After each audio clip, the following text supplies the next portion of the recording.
दोस्तों, अमेरिका के नए राष्ट्रपति डोनाल्ड ट्रंप के शपथ लेने के 24 घंटे के अंदर ही भारत को लेकर एक बड़ी खबर अमेरिका से निकलकर सामने आ रही है। और अगर ऐसा होता है तो भारत का कद अमेरिका के लिए काफी ज्यादा बढ़ जाएगा। दरअसल डोनाल्ड ट्रंप नेटो देशों के बराबर भारत को प्राथमिकता देने के बारे में विचार कर रहे हैं, जिससे भारत की सैन्य और आर्थिक ताकत काफी ज्यादा बढ़ जाएगी। इसके अलावा ट्रंप ने राष्ट्रपति बनने के तुरंत बाद ये फैसला किया कि गल्फ ऑफ मैक्सिको का नाम अब गल्फ ऑफ अमेरिका होगा और इसके तुरंत बाद अब बे ऑफ बंगाल का नाम भी बे ऑफ भारत होगा। इसको लेकर मांग उठने लगी है। दोनों खबरों के बारे में इस वीडियो में हम डिटेल में बात करेंगे, इसीलिए वीडियो को अंत तक जरूर देखिएगा। साथ ही 5 लाख सब्सक्राइबर के हम काफी करीब है। अगर आपको डिफेंस और फॉरेन पॉलिसी से जुड़ी वीडियो देखना पसंद है तो नीचे दिए गए सब्सक्राइब बटन को प्रेस कर बेल आइकन को जरूर दबा ले, जिससे हमारी डेली वीडियो की नोटिफिकेशन आप तक पहुंचती रहे। तो चलिए शुरू करते हैं इस वीडियो को।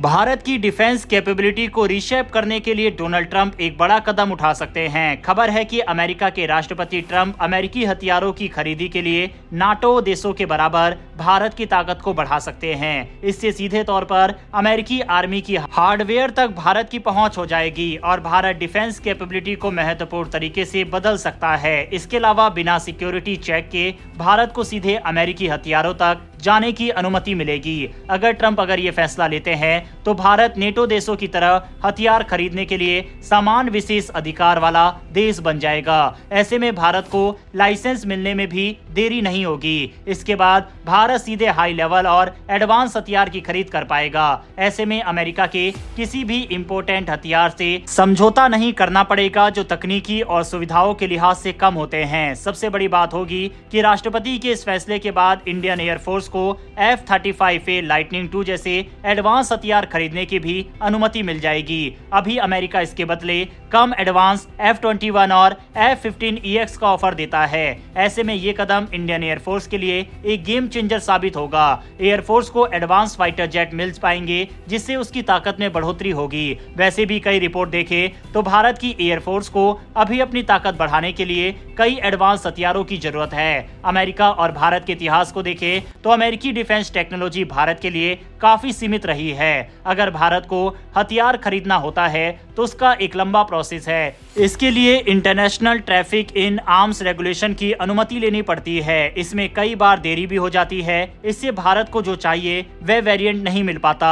लेकिन अगर जो संभावना जताई जा रही है वह सच होती है तो इसके लिए भारत को एडवांस तकनीकों वाले विमान मिलेंगे और F-35A जैसे विमान इंडियन एयरफोर्स की ताकत को बढ़ाने में कामयाब होंगे, क्योंकि वह 5th जनरेशन का स्टेल्थ एयरक्राफ्ट है। अमेरिका ये कदम इस कारण से भी उठा रहा है क्योंकि इंडो पैसिफिक रीजन में चीन के प्रभाव को कम करना उसका लक्ष्य है और चीन की ताकत को बढ़ने से रोकने के लिए ये जरूरी है। इसके अलावा भारत के लिहाज से ये काफी फायदेमंद है क्योंकि भारत की हवाई क्षमता बढ़ेगी, साथ ही अमेरिका के साथ उसकी दोस्ती और ज्यादा मजबूत होगी। भारत के लिए इसका मतलब न केवल सैन्य कैपेबिलिटी से वृद्धि होगा बल्कि अमेरिका के साथ प्रोडक्शन करना और तकनीक को साझा करने का अवसर भी मिलेगा, जिससे मेक इन इंडिया जैसे पहल को बढ़ावा मिलेगा। राष्ट्रपति ट्रंप के इस फैसले पर अभी संभावना जताई जा रही है, लेकिन हम सब तो यही चाहते हैं कि ट्रंप ऐसा कोई मजबूत फैसला भारत के हित में जरूर ले। बहरहाल बढ़ते हमारी दूसरी खबर की तरफ, और इस खबर ने ट्विटर पर एक नई बहस छेड़ दी है। दरअसल बंगाल की खाड़ी के नाम बदलकर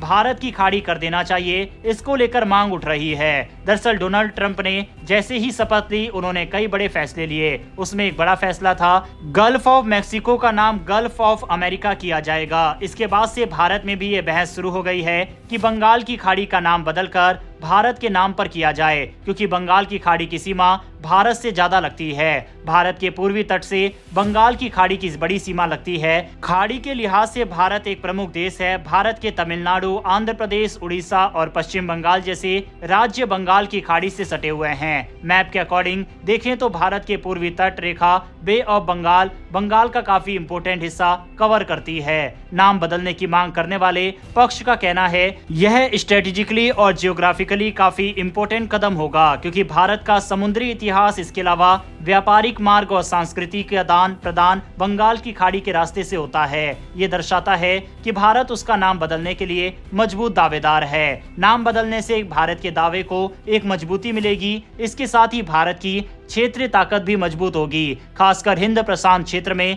इंडिया मजबूत होगा। वहीं सोशल मीडिया पर उठी इस मांग पर कुछ आलोचकों का कहना है कि ये सही कदम नहीं होगा। इससे खाड़ी के साथ साझा की जा रही विरासत की अनदेखी होगी, क्योंकि भारत के साथ बांग्लादेश, म्यांमार, श्रीलंका जैसे देश भी बंगाल की खाड़ी से सटे हुए हैं। ये एक जियोग्राफिकल क्षेत्र है और भारत इस पर एक्सक्लूसिवली अपना दावा नहीं ठोक सकता। दूसरा कारण ये भी है कि पड़ोसी देशों के साथ एक छोटी सी बात के बाद टकराव हो सकता है। वैसे दोस्तों, आपकी इस पर क्या राय है? क्या नाम बदलना चाहिए या फिर नहीं? इस पर अपनी राय कमेंट बॉक्स में लिखकर जरूर बताइएगा। इन्फॉर्मेशन और वीडियो पसंद आई हो तो वीडियो को लाइक करके हमारी आने वाली डेली ऐसी वीडियो के लिए चैनल को सब्सक्राइब कर बेल नोटिफिकेशन को जरूर दबा लें। फिर मिलेंगे ऐसी एक नई वीडियो के साथ। धन्यवाद। जय हिंद।